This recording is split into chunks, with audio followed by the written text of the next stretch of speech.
কিন্তু খুবই দুর্ভাগ্যের বিষয়, এটা জাতির জন্য একটা লজ্জার বিষয়। ঢাকা বিশ্ববিদ্যালয়, যে বিশ্ববিদ্যালয়ে বাংলাদেশের সবচেয়ে বড় বিশ্ববিদ্যালয় বলা হয়, সে বিশ্ববিদ্যালয়ে এবারের বাজেটে ১,০৩৩ কোটি টাকা বরাদ্দ দেওয়া হয়েছে। এই বরাদ্দের মধ্যে একটা পয়সাও গবেষণার জন্য বরাদ্দ দেওয়া হয় নাই। পুরো জাতির জন্য লজ্জা। তাহলে একটা বিশ্ববিদ্যালয় যদি গবেষণার জন্য একটা পয়সা যদি বরাদ্দ না থাকে, তাহলে বিশ্ববিদ্যালয়ের কাজ কি? আমাদের কাছে মনে হইতেছে এখন বিশ্ববিদ্যালয়ের কাজ হচ্ছে শুধু রাজনীতি করা, ওই যে নেতার পিছনে, প্রাইম মিনিস্টারের পিছনে দৌড়াদৌড়ি করা, ঠিক আছে? এবং শিক্ষক রাজনীতি, যেটা আমরা ফেসিবাদে আমরা দেখতে পাইছি। সেই আম ও শারমিন সিদ্দিকী নামে একজন ছিল, তার সময়ে প্রায় ১,০০০ অধিক বিশ্ববিদ্যালয়ের শিক্ষক নিয়োগ দিয়ে পুরো বিশ্ববিদ্যালয়ে ১২টা বাজায় দিছে। আমরা যখন শিক্ষক ক্লাস করতে যাই, অনেক শিক্ষক এমন আছে দেখে দেখে পড়তে পারে না, এবং এমন অনেক শিক্ষক আছে সেই ২০ বছর আগে, ১০ বছর আগে সে একটা স্লাইড বানাইছে, এটা এখনো পড়ায়। হঠাৎ করে ইলেকট্রিসিটি চলে গেলে দেখা যায় আর কিছু পড়াইতে পারতেছে না। তাহলে একটা বিশ্ববিদ্যালয়ের যদি অবস্থা হয়, আমি অন্যগুলো বললাম না, তাহলে এইভাবে তো হইতে পারে না। এইভাবে তো একটা জাতি অনন্য উচ্চতায় যেতে পারে না। তো সেই জায়গা থেকে আমরা এবার সিনেট অধিবেশনে, যে বাজেট অধিবেশন ছিল, সেখানে আমরা সেটার প্রতিবাদ জানিয়েছি। এবং একই সাথে তখন বলা হচ্ছিল, বিশ্ববিদ্যালয় থেকে বলা হচ্ছিল, আমরা বাজেট পাচ্ছি না গবেষণায়, সেখানে আমরা গবেষণা করতে পারছি না, বিভিন্ন ধরনের বক্তব্য। তখন আমরা একটু ঘেটে দেখলাম, আমাদেরকে যখন অধিবেশনে বসলাম, বিশ্ববিদ্যালয় সিনেট অধিবেশনে, তখন এত বড় বড় অনেকগুলো বই দেওয়া হয়েছে। আমরা আগে চেয়েছিলাম, কিন্তু ওই অধিবেশনে যাওয়ার পর দেওয়া হয়েছে যেন আমরা এটা পড়তে না পারি। তো তারপর একটু ঘাটাঘাটি করার চেষ্টা করলাম। যখন দেখলাম ওইখানে ২৪-২৫ অর্থ বছরে বিশ্ববিদ্যালয় গবেষণায় তখন বরাদ্দ দেওয়া হয়েছিল প্রায় ২ কোটি টাকা। ২ কোটি টাকা প্লাস বরাদ্দ দেওয়া হয়েছে। ওই ২ কোটি টাকাও তার গবেষণায় বরাদ্দ এটা ব্যয় করতে পারে নাই। ওইখানে প্রায় ৬ কোটি টাকার মতো ল্যাপস হয়ে গেছে টাকা। গবেষণার জন্য সরকারের পক্ষ থেকে, ইউজিসির পক্ষ থেকে যে বাজেটটাও আমাদের বিশ্ববিদ্যালয়ে আসে, সেটাও তারা ব্যয় করতে পারে না। এবং সে বাজেটে যাদেরকে বরাদ্দ দেওয়া হয়, কোনো মেরিটোক্রেসি ভিত্তিতে দেওয়া হয় না, দলীয় বিবেচনায়। ওই ওই ওই দলপন্থী বিভিন্ন রঙের দল আছে আমাদের ক্যাম্পাসগুলোতে। আমরা আশা করেছিলাম এই রঙের দলগুলো বাতিল হবে, কিন্তু এখন আবার সেগুলো চাঙ্গা হয়েছে নতুনভাবে। তো ওই পন্থী দলকে, এবং এই গবেষণার মাধ্যমে আমাদের এই জাতির কোনো উন্নয়ন হচ্ছে না। তো সে জায়গা থেকে আমরা অনুরোধ করব, বর্তমান সরকার তারা বলেছে এবার মোট জিডিপির ২% তারা শিক্ষায় বরাদ্দ দিয়েছে, কিন্তু এগুলো কিছুই না, এবং তারা এটাকে উন্নয়ন করতে চায়, কিন্তু আমরা তাদের কাজে দেখতে চাই। বিশ্ববিদ্যালয়গুলোতে আমরা যখন দেখি এবং অ্যাক্টিভিটিগুলো দেখি, আমরা হতাশ হচ্ছি। আমরা সে আগের মতো করে দেখতে পাচ্ছি দলীয় বিবেচনায় শিক্ষকদেরকে নিয়োগ দেওয়া হচ্ছে, এবং এটা খুবই মানে কষ্টের বিষয়। আমরা ছাত্র সংসদ নির্বাচিত হওয়ার পরে প্রত্যেকটা জায়গায় অসহযোগিতা। আমরা কি কোনো দলের কাজ করতেছি? আমরা শিক্ষার্থীদের জন্য কাজ করতেছি। আমরা বলছি বিশ্ববিদ্যালয়ে যেন আর কখনো গণরম গ্যাস্ট্রুম কালচার ফিরে না আসে। আমার যে ভাইটা কুড়িগ্রাম থেকে আসে, আমার যে ভাই বোনটা সে টেকনাফ থেকে আসতেছে, ঢাকায় তার কেউ নাই থাকার জন্য, আমরা চাই তাদের জন্য একটা সুন্দর একটা পড়ার টেবিলের ব্যবস্থা করতে, সুন্দর একটা রুমের ব্যবস্থা করতে, তার যেন কখনো আর গণরম গ্যাস্ট্রুম কালচারে ফিরে যেতে না হয়। সেই জন্য ৮৪১ কোটি টাকা একটা প্রকল্প আসছে। এতদিনই সেই প্রকল্পের কাজ দৃশ্যমান হওয়ার কথা, কাজ শুরু হয়ে মোটামুটি 20-25% হয়ে যাওয়ার কথা। কিন্তু আপনারা যেন অবাক হবেন, এখন পর্যন্ত এই প্রকল্প কাজ শুরু হয় নাই। তারা আবার রিভিউটা পাঠাইছে, আবার রিভিউ করে আবার করবে, এরকম করতে করতে আমাদের আশঙ্কা হচ্ছে এই প্রকল্প কখন ল্যাপস হয়ে যায়, কখন বাতিল হয়ে যায়। আসসালামু আলাইকুম ওয়া রাহমাতুল্লাহি ওয়া বারাকাতুহু। বিসমিল্লাহির রহমানির রহিম। আমি প্রথমেই বাংলাদেশ আদর্শ শিক্ষক ফেডারেশনকে ধন্যবাদ জানাচ্ছি। আমাদের এই দেশে অনেক বিষয় নিয়ে আলাপ হয়, অপ্রয়োজনীয় বিষয়। ঘন্টার পর ঘন্টা আলাপ হয়, বছরের পর বছর আলাপ হয়।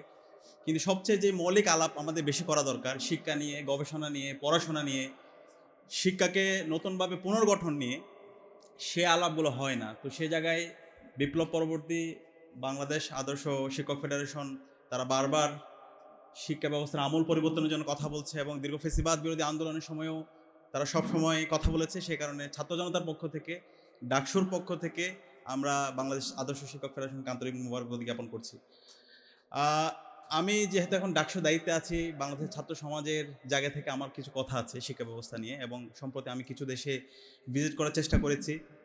চায়না ভিজিট করেছি, চায়না সরকারের আমন্ত্রণে। সেখানে তাদের বিখ্যাত পেকিং ইউনিভার্সিটি, সিংহিও ইউনিভার্সিটি, সেগুলো দেখার চেষ্টা করেছি। এবং সম্প্রতি অক্সফোর্ড ইউনিয়নের ইনভাইটেশনে অক্সফোর্ডে গিয়েছিলাম। Oxford University, Cambridge University, UCL, SOAS, দুনিয়ার বড় বড় বিশ্ববিদ্যালয়গুলো আমি দেখার চেষ্টা করেছি।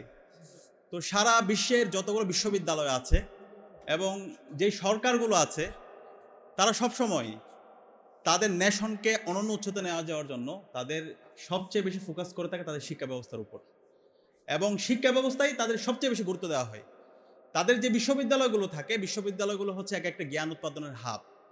বিশ্ববিদ্যালয়ে সবচেয়ে বেশি বরাদ্দ দেওয়া হয়, বাজেটে দেওয়া হয় গবেষণার মধ্যে।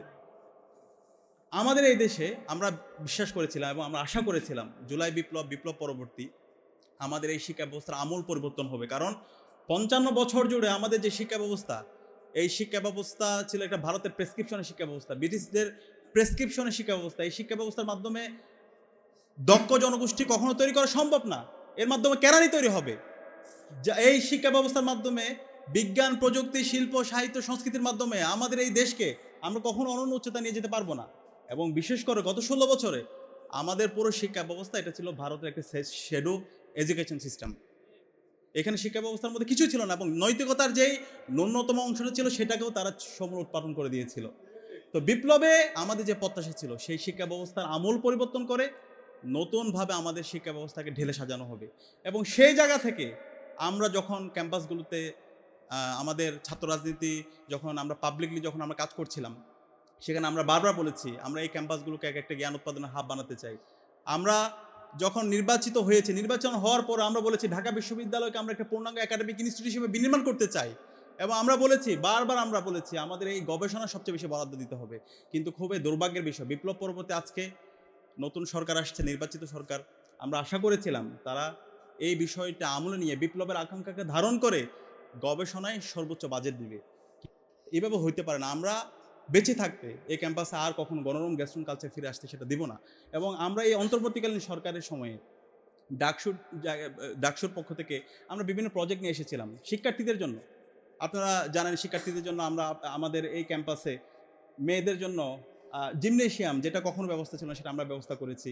এরপর হচ্ছে শিক্ষার্থীদের জন্য আমরা সেন্ট্রাল ফিল্ডে, যেটা কখনো সংস্কার হয় নাই, সেটার জন্য আমরা 2 কোটি টাকার একটা ফান্ড নিয়ে এসে বিশ্ববিদ্যালয়ের কাছে গেছি, সেটা তারা করে নাই। ঢাকা বিশ্ববিদ্যালয়ে কেন্দ্রীয় মসজিদ 65 বছরে সেটা সংস্কার হয় নাই, সেটা আমরা সংস্কার করেছি এবং সেটার আরও অধিকতর উন্নয়নের জন্য আমরা সেটার জন্য কাজ করছি। ক্যাম্পাসের সামগ্রিক নিরাপত্তার জন্য প্রত্যেকটা জায়গায় সিকিউরিটি গার্ড স্থাপন করার জন্য আমরা ফান্ড নিয়ে এসেছি। ক্যাম্পাস যেন নিট অ্যান্ড ক্লিন থাকে, সেই নিট অ্যান্ড ক্লিন থাকার জন্য আমরা কিছু ডাস্টবিনের জন্য আবেদন করেছিলাম, সেটা অ্যাপ্রুভ হয়েছিল। পাশাপাশি ইনফ্রাস্ট্রাকচারাল ডেভেলপমেন্টের জন্য কিছু ভবনের ডেভেলপমেন্ট করা, রাস্তাঘাটের উন্নয়নের জন্য আমরা কিছু ফান্ড নিয়ে এসেছিলাম।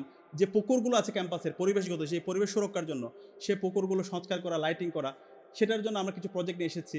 কম্পিউটার ল্যাব স্থাপন প্রত্যেকটা হলে যেন শিক্ষার্থীরা, বর্তমান যুগটা হচ্ছে টেকনোলজির যুগ, শিক্ষার্থীরা যেন বিভিন্ন প্রযুক্তির মাধ্যমে নিজেদেরকে উৎকর্ষ সাধন করতে পারে, নিজেদের সফট স্কিল ডেভেলপমেন্ট করতে পারে, সেরকম কিছু ফান্ড নিয়ে এসেছিলাম।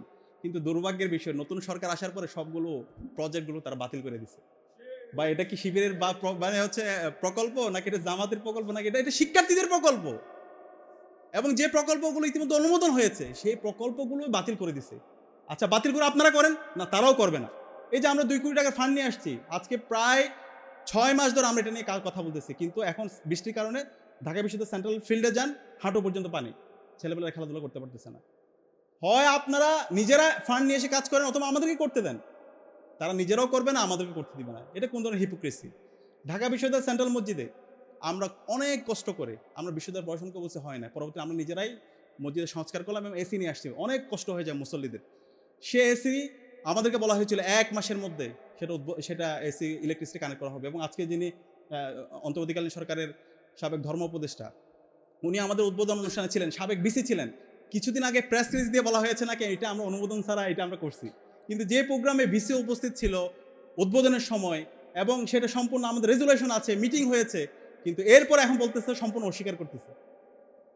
এই যে হিপোক্রেসিগুলো আপনারা করতেছেন, জাতির সাথে আপনারা যে হচ্ছে দ্বিচারিতামূলক আচরণ করতেছেন, এটা এর মাধ্যমে নিজের পায়ে নিজে কুড়াল মারতেছেন। বাংলাদেশে সাবধান করছে আপনাদেরকে, বাংলাদেশে যে জুলাই প্রজন্ম আছে, সেই প্রজন্ম বাংলাদেশে যতদিন ইনসাফ কায়েম না হবে ততদিন পর্যন্ত তারা লড়াই সংগ্রাম জারি রাখবে। ইনশাআল্লাহ বাংলার এই মাটিতে আমরা এই শিক্ষা ব্যবস্থার আমূল পরিবর্তন করবো। শিক্ষা ব্যবস্থার যে ফেসিবাদী এখন যে আমরা রূপ দেখতে পাচ্ছি, যে শিক্ষা ব্যবস্থার যে বস্তা পচা আমরা যে হচ্ছে কালচার দেখতে পাচ্ছি, সেটাকে আমরা সমূলে উৎপাদন করে আমরা নতুন শিক্ষা ব্যবস্থা নতুনভাবে আমরা শুরু করবো ইনশাআল্লাহ। বাংলাদেশে যেদিন জনতার সরকার প্রতিষ্ঠা হবে, যেদিন ইনসাফ বিজয় হবে, ইনশাআল্লাহ আমাদের এই শিক্ষা ব্যবস্থার আমরা আমূল পরিবর্তন করে আমাদের এই বাংলাদেশকে একটা অনন্য উচ্চতা আমরা নিয়ে যাবো ইনশাআল্লাহ। আসসালামু আলাইকুম। ধন্যবাদ।